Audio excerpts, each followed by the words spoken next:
클릭해 주셔서 감사합니다. 오늘 하루 좋은 일만 가득하시길 정성을 다해 기원드립니다. 구독과 좋아요와 알림 설정을 꾹꾹 눌러주세요. 야담TV 이야기 시작하겠습니다. 아이고, 이리 덥다니. 조선에서 가장 아름답다는 스물셋 과부의 방에서 달콤한 신음이 새어나왔습니다. 하얀 속저고리 하나만을 걸친 채 달빛 아래 비치는 고운 몸을 비틀며 한숨을 내쉬는 여인, 그리고 그녀를 담장 너머에서 지켜보는 장님 하인 무명은 28의 나이에 아직 장가도 못 간 총각이었답니다. 그는 비록 눈은 보이지 않았지만 귀로 들은 모든 것을 그림으로 그려낼 수 있었지요. 달빛 아래 은밀히 피어나는 사랑이 그렇게 시작되었답니다. 어둠이 내린 깊은 밤, 양반가의 담장 밖에서 한 사내가 무언가를 그리고 있었습니다. 그의 손끝은 놀라울 정도로 섬세했고 땅바닥에는 한 여인의 아름다운 얼굴이 점점 선명하게 그려지고 있었지요. 비록 앞은 볼 수 없으나 그의 손끝은 신기할 정도로 예민했는데 어린 시절부터 한번 만져본 사람의 얼굴을 그대로 그려낼 수 있는 특별한 재주가 있었지요. 그리고 그가 그토록 그리고 싶어하는 분은 바로 윤홍주 마님이었습니다. 어린 시절부터 유난히 궁궐을 그리워하던 그녀는 이상하게도 달이 뜰 때면 알 수 없는 눈물을 흘리곤 했답니다. 조선에서 가장 아름답다는 그녀를 윤판서는 누구보다 소중히 키웠지만 그녀의 가슴 한켠에는 늘 채워지지 않는 그리움이 있었지요. 18의 나이에 양반가의 귀공자와 혼례를 올렸지만 첫날 밤에 신랑이 갑자기 병으로 세상을 떠나는 비극을 맞이했답니다. 한편 그녀의 아름다움은 오히려 그녀를 더욱 고독하게 만들었는데 너무나 빼어난 미모 때문에 주변의 시선이 늘 따가웠고 끊임없이 들려오는 청운도 그저 그녀를 더욱 외롭게 만들 뿐이었답니다. 하지만 그런 그녀의 마음을 이상하게도 눈먼 하인 하나가 알아주는 듯했는데 여봐라, 거기서 뭘 하는 것이냐? 대감님. 무명은 깜짝 놀라 허둥지둥 그림을 발로 지우려 했습니다. 하지만 이미 늦었지요. 어디 보자. 이것이 그림이란 말이냐? 다가온 이는 이 집의 늙은 대감이었습니다. 대감은 땅바닥에 그려진 그림을 한참 동안 들여다보더니 놀란 목소리로 말했습니다. 아, 이건 우리 며느리 홍주의 얼굴이 아니냐? 내 놈이 그렸느냐? 죄송합니다. 소인이 죽을 죄를 지었사옵니다. 아니다. 이리 와보거라. 대감은 오히려 무명이의 손을 꼭 잡으며 말했지요. 나를 한번 만져보아라. 무명이의 떨리는 손이 조심스레 대감의 얼굴을 더듬었습니다. 그리고는 다시 땅바닥에 그림을 그리기 시작했지요. 그런데 순식간에 대감의 모습이 눈앞에 나타났습니다. 아니, 이것이 진정 내 모습이란 말이냐? 예, 소인은 손끝으로 느낀 것을 그대로 그릴 수 있사옵니다. 대감은 한참을 말없이 서 있다가 갑자기 무명이의 손을 잡아 끌었습니다. 어서 따라오너라. 내 너에게 비단을 주겠다. 앞으로는 땅바닥이 아닌 비단 위에 그림을 그리도록 해라. 그날 이후로 무명이는 매일 밤 담장 너머에서 마님의 모습을 훔쳐보며 비단 위에 그림을 그렸습니다. 달빛 아래 마님의 고운 자태가 비단 위에 피어났지요. 하지만 그의 마음속에는 한 가지 간절한 소망이 있었습니다. 단 한 번만이라도 마님의 얼굴을 만져볼 수 있다면. 그때였습니다. 누구냐? 거기 누가 있느냐? 갑자기 들려오는 하인들의 목소리에 무명은 급히 비단을 품에 숨겼습니다. 하지만 그만 붓이 땅에 떨어지고 말았지요. 아, 저기 누군가 있다. 어서 잡아라. 무명은 황급히 자리를 피했습니다. 하지만 그의 가슴 한켠에는 이상한 예감이 들었지요. 이제 곧 무언가가 시작될 것만 같았습니다. 이튿날 아침 일찍부터 양반과 안채가 시끄러웠습니다. 아니, 이것이 웬 그림이란 말이냐? 대감은 하인들이 주워온 비단 그림을 들여다보며 탄성을 질렀습니다. 딸 홍주의 모습이 너무나도 생생하게 담겨 있었기 때문이지요.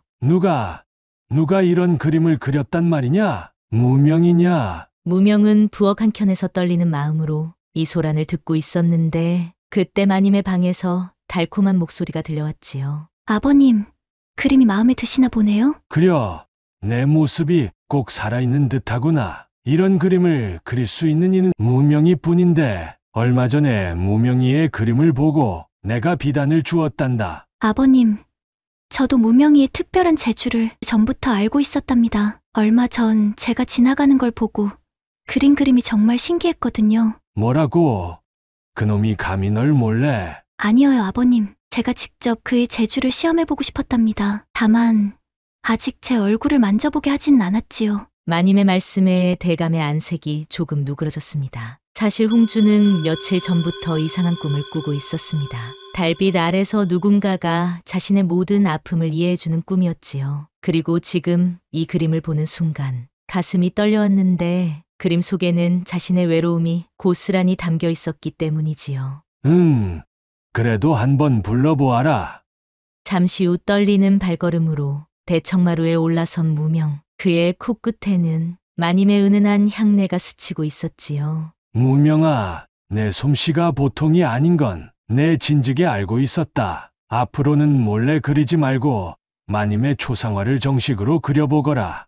예, 소인이 정말 그려도 된다는 말씀이십니까? 그래, 다만 한 가지 조건이 있다. 대감의 목소리가 엄숙해졌습니다. 낮에 사람들이 보는 앞에서 그리도록 해라. 그리고 손으로 마님의 얼굴을 만지는 것은 절대 안 된다. 무명의 가슴이 덜컥 내려앉았습니다. 얼굴을 만져보지 못한다면 완벽한 그림을 그릴 수 없을 텐데 그때 마님의 나직한 목소리가 들려왔지요. 무명아, 내일 밤 동원 뒤뜰에서 만나자꾸나. 내 그림 꼭 다시 보고 싶구나. 달빛보다 더 은은한 마님의 목소리에 무명의 가슴이 뜨겁게 달아올랐습니다. 이제 곧 그토록 바라던 순간이 올 것만 같았지요.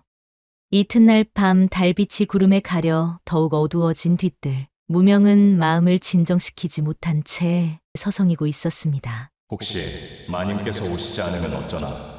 그때 비단치마 스치는 소리가 들려왔습니다. 무명아, 마님이시옵니까? 조용히. 마님은 무명의 손을 살며시 잡아 후원 깊숙한 곳으로 이끌었습니다. 연못가 버드나무 아래였지요. 여기서는 아무도 우리를 보지 못할 거야. 하오나 마님, 어찌 소인이 감히? 난 내 손끝이 궁금하구나. 그 손끝으로 어찌 나를 그토록 잘 그려낼 수 있었는지. 마님의 말씀에 무명의 심장이 쿵쾅거리기 시작했습니다. 마님은 그의 떨리는 손을 들어 자신의 뺨에 가져다 대었지요. 이제 내 얼굴을 만져보렴. 마님의 숨결이 점점 거칠어졌는데 무명의 손길이 뺨을 스칠 때마다 마님의 긴 속눈썹이 파르르 떨렸지요. 지금껏 수많은 남자들이 그녀의 아름다움만을 탐했지만 이 사내는 달랐습니다. 보이지 않는 눈으로 오히려 그녀의 마음속 깊은 곳을 보고 있었지요. 한편 홍주의 얼굴을 더듬는 무명의 손끝도 달빛처럼 뜨거워지기 시작했답니다. 마님, 무명의 손끝이 마님의 눈가에서부터 천천히 움직이기 시작했는데 긴 속눈썹, 고운 콧날, 도톰한 입술, 손끝으로 느끼는 마님의 아름다움에 무명의 숨결이 거칠어졌지요. 내 손길이 참 따뜻하구나.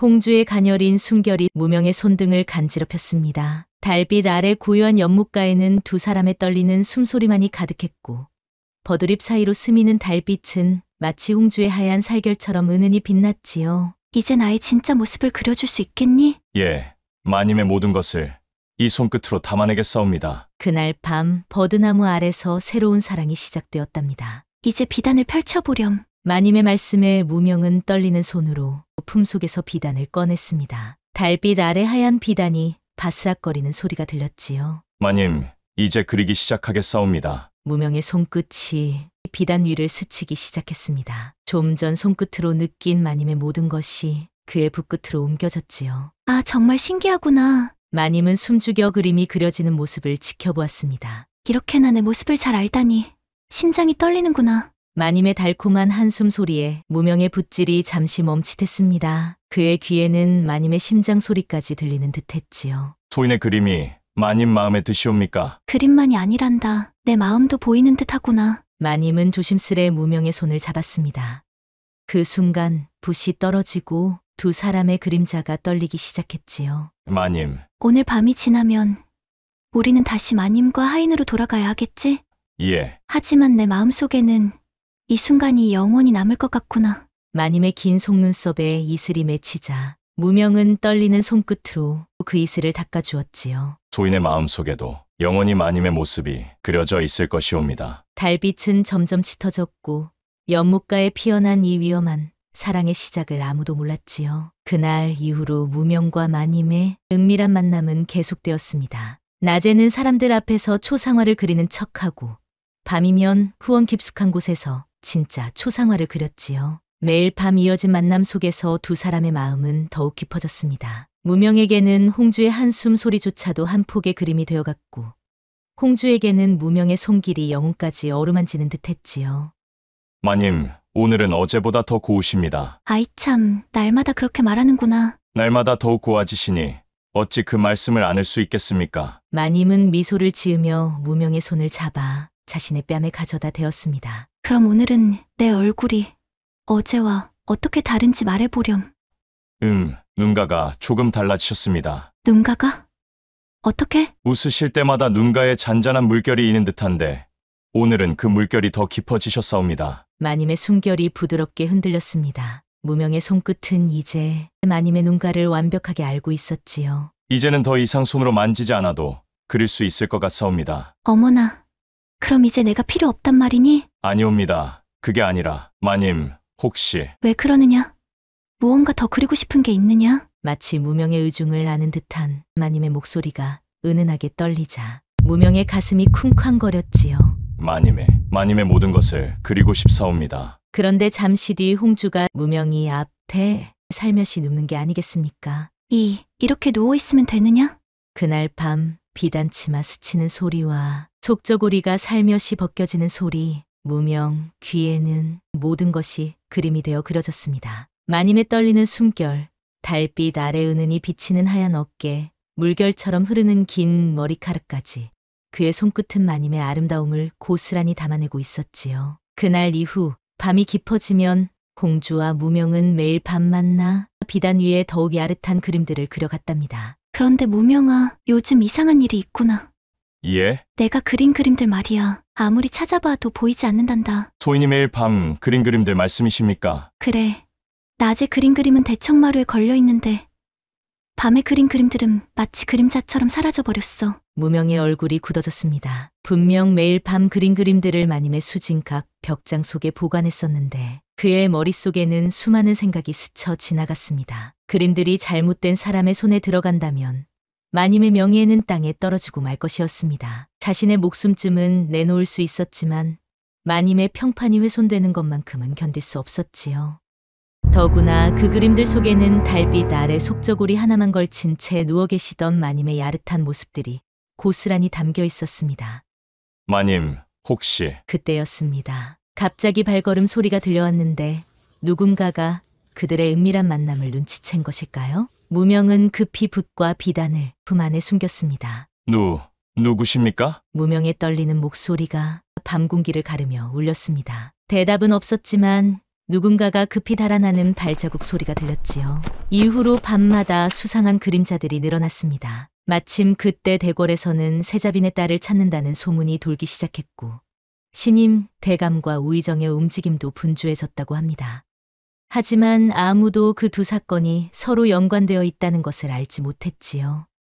그리고 무명은 다음 날부터 매일 밤 그림들을 찾아 헤맸지요. 이상하다. 분명 여기에 있었는데. 더욱 이상한 것은 그림만 사라진 게 아니었습니다. 마님의 수진각 주변을 서성이는 그림자들이 밤마다 늘어났지요. 마님, 이대로는 위험할 것 같사옵니다. 나도 안다. 하지만 내가 그린 그림들이 어디로 갔는지 찾아야 해. 며칠이 지난 어느 날 밤 무명은 수진각 뒤편에서 누군가가 속삭이는 소리를 들었습니다. 이거면 됐다. 이제 증거는 충분해. 그래. 이 그림들이면 마님과 그놈의 관계를 모두에게 알릴 수 있을 거야. 무명의 심장이 덜컥 내려앉았습니다. 그가 그린 그림들이 누군가의 손에 들어간 것이었지요. 이를 어쩌면 좋단 말인가. 무명아, 당분간 우리의 만남을 잠시 멈춰야 할 것 같구나. 마님의 떨리는 목소리가 달빛 아래 흩어졌습니다. 하지만 이미 늦었나 봅니다. 다음 날 아침 양반과 대문 앞에는 수군대는 하인들로 가득했습니다. 어서 대감께 이것을 보여드려야 해. 이런 추한 그림들이 있었다니. 과부가 된 마님과 장님 하인의 미래라. 이보다 더 좋은 소문거리가 있겠소? 여기저기서 들려오는 속삭임에 무명의 가슴이 무너져 내렸습니다. 그리고 소문은 이미 걷잡을 수 없이 퍼져나갔고 어느 날 아침 일찍부터 대감의 녹이 어린 목소리가 온 집안을 울렸지요. 이게 무슨 망측한 그림들이란 말이냐? 대감의 손에는 무명이가 그린 그림들이 들려 있었습니다. 달빛 아래 은밀히 그려진 윤홍주의 모습들이었는데 너무나 생생하고 아름다워서 오히려 그 진실함이 죄가 되어버린 그림들이었지요. 아버님, 그것은 윤홍주는 창백한 얼굴로 대감 앞에 섰습니다. 하지만 대감은 그림들을 찢어버리며 고함을 질렀지요. 당장 그놈을 매질하고 내쫓아라. 안 됩니다. 무명이는 아무 죄가 없사옵니다. 죄가 없다고. 과부인 내가 한밤중에 남정네와 은밀히 만나고 이런 그림들을 그리게 했는데 이것이 죄가 아니면 무엇이란 말이냐? 윤홍주의 눈에서 눈물이 흘러내렸습니다. 대청마루에 모인 사람들의 숨소리가 점점 거칠어졌지요. 하인들의 손에는 이미 매가 들려 있었고 마당 한켠에는 뜨거운 불씨가 담긴 화로도 준비되어 있었지요. 저런 놈은 당장 불로 지져서 내쫓아야 합니다. 그렇소. 당장 매질을 시작하시지요. 분노한 목소리들 사이로 마님의 흐느끼는 소리가 들렸습니다. 무명은 마님의 울음소리가 자신의 심장을 찢어놓는 것만 같았지요. 소인의 잘못이옵니다. 무명이가 대청마루 앞에 무릎을 꿇었는데 그의 까만 눈동자는 허공을 향해 있었지만 마음의 눈은 오직 윤홍주만을 바라보고 있었지요. 제가 마님을 사모한 것이 죄라면 이 목숨으로 갚겠사옵니다. 무명아, 윤홍주의 떨리는 목소리가 들렸지만 무명은 이미 마당으로 끌려나가고 있었지요. 오늘 밤 마지막으로 한 번만. 무명의 마지막 속삭임이 윤홍주의 귓가에 맴돌았습니다. 달빛 아래서 마지막 작별을 고하자는 것이었지요. 그렇게 해가 저물고 달이 뜨자 홍주는 가슴을 부여잡은 채 후원을 서성이고 있었지요. 온종일 매질을 당한 무명이 과연 올 수 있을까? 그녀의 마음은 찢어질 듯 아팠지요. 그런데 그때였습니다. 마님, 어둠 속에서 무명의 목소리가 들려왔습니다. 그의 얼굴은 매질을 당해 피로 얼룩져 있었지요. 이게 무슨 일이니? 윤홍주는 달려가 무명의 얼굴을 감싸 안았는데 손끝에 전해지는 상처들이 그녀의 가슴을 무너뜨렸지요. 괜찮사옵니다. 마님의 손길이 닿으니 아무렇지도 않사옵니다. 이제 어쩌면 좋단 말이냐. 내가 아니었더라면 너가 이렇게 아프지 않았을 텐데.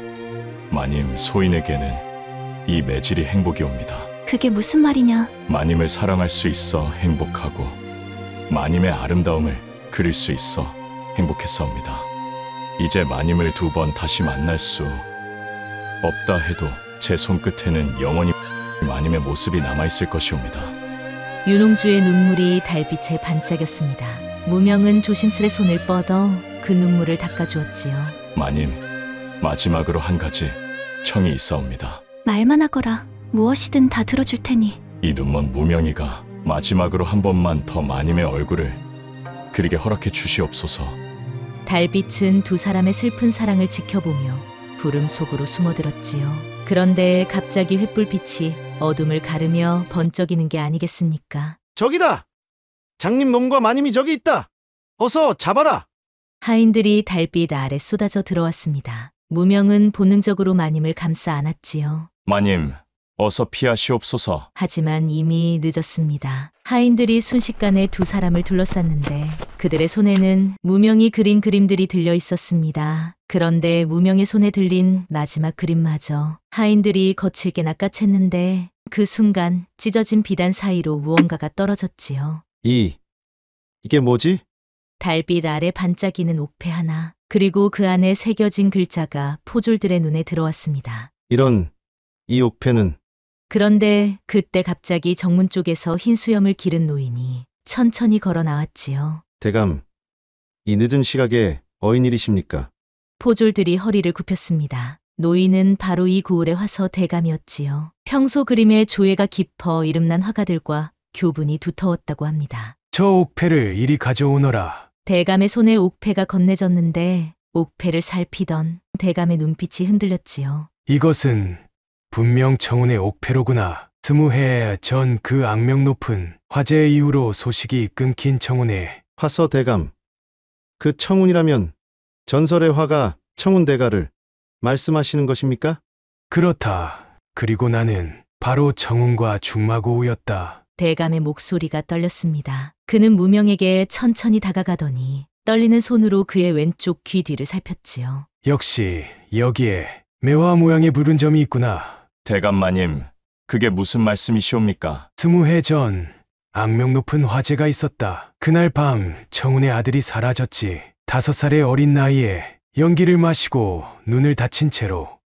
무명이도 5살 때 눈을 다쳤다 하였지요. 깊은 산속에서 누군가가 발견했다고. 대감은 옥패를 들어 달빛에 비춰보았습니다. 이 옥패는 청운이 아들에게 물려준 것이었다. 뒷면에는 매와 새송이가 새겨져 있지. 그리고 그 아이의 귀 뒤에도 똑같은 매와 모양의 점이 있었다. 하지만 어찌 그 아이가 하필 이곳에 있단 말인가. 운명이로구나. 아버지의 피를 이어받아 그림을 그리는 재주가 있었으니. 무명의 눈에서 눈물이 흘러내렸습니다. 보이지 않는 눈에서 흐르는 눈물이었지만 그의 가슴 속에서는 무언가가 막 깨어나는 것만 같았지요. 청운과 나는 그림으로 맺어진 오랜 벗이었다. 그는 조선에서 가장 뛰어난 화가였지. 그런데 그만. 대감의 목소리가 흔들렸습니다. 20해 전의 기억이 떠올랐기 때문이지요. 그날 밤 청운은 왕실의 비밀 그림을 그리고 있었다. 그런데 갑자기 화재가 일어났고 아들을 잃은 충격에 그만 실성하여 사라져버렸지. 그럼 제 아버지께서는 살아계시다. 지난달 소식을 들었다. 깊은 산속 암자에서 그림을 그리며 살고 계신다고 했지. 대감의 말에 모두가 숨을 죽였습니다. 마님은 상돌의 손을 꼭 잡았지요. 이제 더 이상 장님 하인 무명이가 아니란다. 넌 바로 조선 최고의 화가 청운의 아들 무명이다. 그때였습니다. 잠시만요. 윤홍주가 떨리는 손으로 낡은 초상화를 펼쳤습니다. 이 그림은 무명이가 제 얼굴을 한 번도 만져보지 못했을 때 그림인데 제 마음속 깊은 슬픔까지 그렸습니다. 그림이 아닌 제 영혼을 그린 거예요. 이제야 말씀드립니다. 전 무명이를 사랑합니다. 윤홍주의 고백의 마당이 순간 조용해졌습니다. 무명은 떨리는 손을 뻗어 그녀의 얼굴을 감쌌지요. 마님, 아니, 홍주 아씨. 역시 청운의 아들답구나. 이런 인연이 있을 줄이야. 하늘이 맺어준 것이 분명하구나. 대감마님, 이 일은 내가 직접 홍주의 부친께 청하겠다. 그러니 너희들은 먼저 청운을 찾아 이 기쁜 소식을 전하거라. 다음 날부터 와서 대감은 혼사를 의논하기 위해 윤 판서를 찾았고 열흘 뒤 마침내 혼례가 정해졌다고 합니다. 한편 그날 밤 홍주는 무명을 찾아갔는데 여기는 제가 그동안 숨어서 그림을 그리던 곳이옵니다. 무명이 홍주를 데려간 곳은 후원 깊숙한 곳의 작은 정자였습니다. 달빛 아래 홍주의 모습이 더없이 아름답게 빛났지요. 오늘만큼은 아씨의 모든 것을 그려도 되겠습니까? 홍주의 볼이 붉어졌습니다. 그녀는 천천히 고개를 끄덕였지요. 홍주 아씨, 무명아, 홍주의 달콤한 숨결이 무명의 귓가에 닿자 그녀의 가녀린 손이 그의 뺨을 어루만졌고 보이지 않는 눈 대신 무명의 손끝은 홍주의 모든 것을 그림처럼 담아냈습니다. 두 사람의 그림자는 달빛 아래서 하나가 되어 밤새도록 사랑을 그려냈답니다. 이리 더 가까이 오시오. 아 서방님. 달이 구름에 가려질 때마다 두 사람의 그림자가 하나로 겹쳐졌고 이제는 서로의 숨결만으로도 마음을 읽을 수 있었습니다. 보이지 않는 눈으로 사랑을 그려온 무명과 그 사랑을 온몸으로 느껴온 홍주. 두 사람의 사랑은 이미 운명이 되어 있었지요. 그렇게 새벽이 오기 전까지 두 사람은 서로의 온기 속에 푹 빠져들었지요. 그리고 이틀 뒤 홍주와 무명은 무명의 아버지인 청운이 계시다는 남자를 찾아 길을 떠났습니다. 이 서찰을 꼭 청운에게 전해주거라. 떠나기 전 와서 대감이 건넨 서찰에는 무거운 기운이 감돌았지요.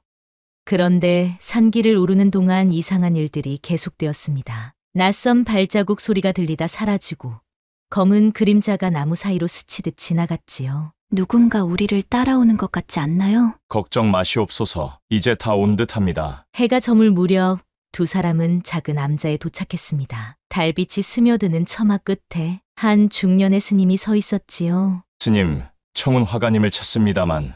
아, 청운 스님께선 며칠 전부터 깊은 산속에서 그림을 그리고 계시옵니다. 내일 새벽에나 돌아오실 터이니 오늘은 이곳에서 쉬어 가시지요. 그리고 이튿날 동이 트기 시작할 무렵 방문을 두드리는 소리가 들렸습니다. 청운 스님께서 두 분을 찾으십니다. 스님의 목소리에 두 사람은 급히 몸을 일으켰습니다. 암자의 깊숙한 방으로 들어서자 흰 수염을 기른 노승이 그들을 기다리고 있었지요. 스무해만이구나. 네, 아들아. 무명의 눈에서 눈물이 흘렀습니다. 아버지의 목소리를 단번에 알아들었기 때문이지요. 아버님, 화서 대감님께서 보내신 서찰입니다. 그는 화서 대감이 보낸 서찰을 펼쳐들었지요. 이제는 모든 것을 밝혀야 할 때가 왔구나. 공주야, 내 진짜 정체를 아느냐? 예. 무슨 말씀이신지. 스무해 전 그날 밤 궁에서 일어난 화재는 단순한 사고가 아니었다. 그리고 그날 사라진 것은 내 아들뿐만이 아니었지. 정우는 낡은 문서 하나를 꺼냈습니다. 그 위에는 한 여인의 초상화가 그려져 있었지요. 이건 공주는 놀란 듯 입을 가렸습니다. 그림 속 여인은 마치 거울을 보는 것처럼 그녀와 똑같은 모습을 하고 있었는데 정운이 낡은 비단 그림을 들어 햇빛에 비추며 말했지요. 이 그림은 스무해 전 내가 그린 마지막 초상화였다. 당시 세자빈의 초상화였지. 하지만 어찌 제가 세자빈과 이리도 닮을 수가 있사옵니까? 공주의 목소리가 떨렸습니다. 정우는 깊은 한숨을 내쉬었지요. 그날 밤 궁에서 일어난 화재. 그것은 세자빈을 노린 음모였다. 하지만 세자빈은 이미 그림을 그리던 중 몰래 궁을 빠져나간 뒤였지. 대신 그 자리에 있던 내 아들이 연기를 마시고 눈을 다쳤고. 그렇다면 세자비는 어찌 되신 것입니까? 세자빈은 그날 밤 딸을 낳으셨다. 그리고 그 아이를. 정운의 시선이 공주에게 향했습니다. 그 아이가 바로 너였다. 공주야. 중간 방 안이 조용해졌고 공주의 얼굴이 창백하게 변했지요. 그럼 전 세자빈의 딸이란 말씀이신지요? 그래, 너는 왕실의 핏줄이었다. 하지만 그들의 음모를 피해 윤판서 댁아기와 바꿔치기를 했지. 그것이 너를 지킬 수 있는 유일한 방법이었다.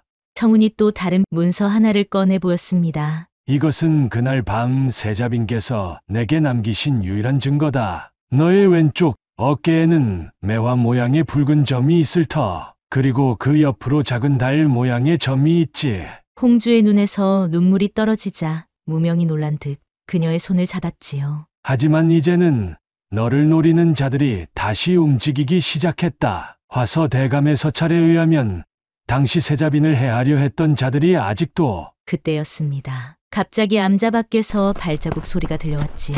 누군가 우리의 대화를 엿듣고 있었던 것 같구나. 정우는 급히 마지막 문서 하나를 꺼냈습니다. 그 위에는 놀랍게도 임금의 초상화가 그려져 있었지요. 이것이 모든 것을 밝힐 수 있는 마지막 증거다. 이 그림 속에 당시의 모든 비밀이 담겨 있다. 그때였습니다. 암자 문이 거칠게 열리며 관군들이 들이닥쳤지요. 아무도 움직이지 마라. 모두 체포하라. 정우는 마지막 문서를 품에 숨기며 빙그레 웃었습니다. 이미 늦었다. 화서 대감은 이미 모든 걸 알고 계시지. 관군들이 어리둥절한 표정을 지을 때였습니다. 멀리서 임금의 행차 소리가 들려왔지요. 전하께서 친히 오신다. 임금은 이미 화서 대감으로부터 모든 이야기를 전해 들었던 것입니다. 정운이 그린 세자빈의 초상화에 숨겨진 비밀, 그날 밤 화재의 진실, 그리고 공주의 진짜 정체까지. 정운, 그대가 스무해 동안 숨겨온 그림을 이제는 과인에게 보여주어야 할 때가 되었소. 전하, 그들은 지금도 조정에서 큰 권력을 잡고 있으며 세자빈의 딸을 찾고 있사옵니다. 얼마 전 암자에 나타난 자들도 그들이 보낸 자들이었지요. 임금의 안색이 험악해지셨습니다. 화서 대감의 서찰에 의하면 그들이 이미 대궐 바깥으로 도망쳤다 하옵니다. 이들을 반드시 잡아들여 그날의 모든 죄를 물을 것이다. 임금은 오랫동안 말씀이 없으셨습니다. 그저 그림을 바라보시다가 깊은 한숨을 내쉬셨지요. 스무해 동안 과인은 세자빈의 죽음을 의심하지 않았다. 하지만 그대가 목숨을 걸고 숨겨온 이 그림이. 임금의 눈시울이 붉어졌습니다. 그날 밤 이후 세자빈은 어찌 되었느냐? 세자빈 마마께서는 깊은 산속절에 몸을 숨기셨습니다. 하지만 그들이 다시 찾아올까 두려워 딸아이를 윤판서댁에. 그렇다면 홍주가? 예, 전하. 홍주가 바로 세자빈 마마의 핏줄이옵니다. 임금의 얼굴이 창백해졌습니다. 그는 천천히 홍주에게 다가가 그녀의 얼굴을 바라보았지요. 내 얼굴이 그토록 세자빈을 닮았다고 생각했더니 홍주는 떨리는 목소리로 말씀드렸습니다. 전하, 소녀는 이제 어찌해야 하옵니까? 어디 있느냐? 세자빈은 지금 어디에 있느냐?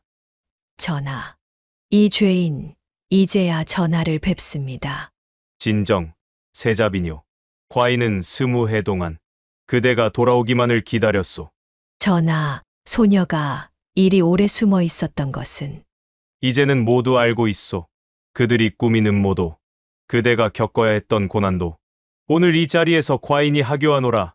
세자빈의 딸 홍주에게 공주의 지위를 내리고 청운의 아들 무명에게는 종일품 도와서 제조의 벼슬을 내린다. 이제 너희 둘은 당당히 부부가 되어라. 이는 하늘이 맺어준 인연이니. 홍주와 무명의 눈에서 눈물이 흘러내렸습니다. 20해의 시간이 흘러 마침내 두 사람의 운명이 하나로 이어진 것이었지요. 그로부터 한 달 뒤 도화서에서는 특별한 그림 하나가 완성되었습니다. 무명 대감님께서 직접 그리신 그림이라 하옵니다. 임금님 앞에 그림이 펼쳐지자 모든 대신들이 탄성을 질렀습니다. 아니, 이것을 어찌 장님이 그렸다고 하겠는가? 그림 속에는 달빛 아래 앉아있는 홍주의 모습이 너무도 생생하게 담겨 있었지요. 보이지 않는 눈으로 그려낸 그림이라고는 믿기지 않을 만큼 아름다웠지요. 과인은 이제 알겠소. 그대가 진정한 화가라는 것을. 임금의 말씀에 무명이 고개를 숙였습니다. 전하, 소신의 손끝으로는 오직 마음속에 담긴 것만을 그릴 수 있을 뿐이옵니다. 그래서 더욱 아름답구나. 이제 과인은 그대를 조선의 어화도우로 삼으리라. 어화동은 임금의 초상화를 그리는 특별한 화가, 그보다 더 큰 영광은 없었습니다. 감사합니다, 전하. 무명의 눈에서 눈물이 흘러내렸습니다. 드디어 모든 것이 제자리를 찾아가고 있었습니다. 그로부터 몇 달 뒤 무명은 임금의 초상화를 그리게 되었는데 과인의 얼굴을 만져보아도 좋소. 임금은 무명의 손이 자신의 얼굴을 더듬는 것을 허락하셨습니다. 그의 손끝에서 임금의 모습이 비단 위에 살아났지요. 홍주는 그런 남편을 바라보며 생각했습니다. 보이지 않는 눈이었지만 오히려 그래서 더 깊이 세상을 볼 수 있었던 것은 아니었을까? 어느 날 아침이었지요. 여보, 이제는 말해주세요. 어떻게 저희 모든 것을 그토록 잘 아셨나요? 당신의 숨결, 향기, 발걸음 소리, 그 모든 것이 제게는 그림이 되었습니다. 사랑하는 이의 모습은 눈으로 보는 것이 아니라 마음으로 그리는 것이었지요. 무명의 말에 홍주의 눈시울이 붉어졌습니다. 그렇게 세월이 흘러 무명은 조선 최고의 화가가 되었고 그가 그린 그림들은 모두 한 폭의 전설이 되었답니다. 사람들은 말했지요. 세상 사람들은 장님 화공의 그림을 보며 놀라워했지만 사실 가장 아름다운 그림은 따로 있었습니다. 그것은 바로 두 사람의 가슴 속에 영원히 새겨진 사랑이었지요. 천재여로라고 했습니다. 즉 하늘 끝까지 이어지는 지극한 사랑의 길을 의미하지요. 신분의 높고 낮음을 뛰어넘어 서로를 진심으로 사랑했던 두 사람의 이야기는 진정한 사랑의 가치가 무엇인지를 우리에게 보여주고 있습니다. 오늘도 야담TV를 시청해주셔서 감사합니다. 앞으로도 이런 따뜻한 이야기로 여러분을 찾아뵙도록 하겠습니다. 구독과 좋아요, 알림은 새로운 이야기를 만드는 큰 힘이 된답니다. 그리고 뒤에 뜨는 다음 이야기도 놓치지 마세요. 여러분의 하루가 행복하시길 정성을 다해 기원합니다.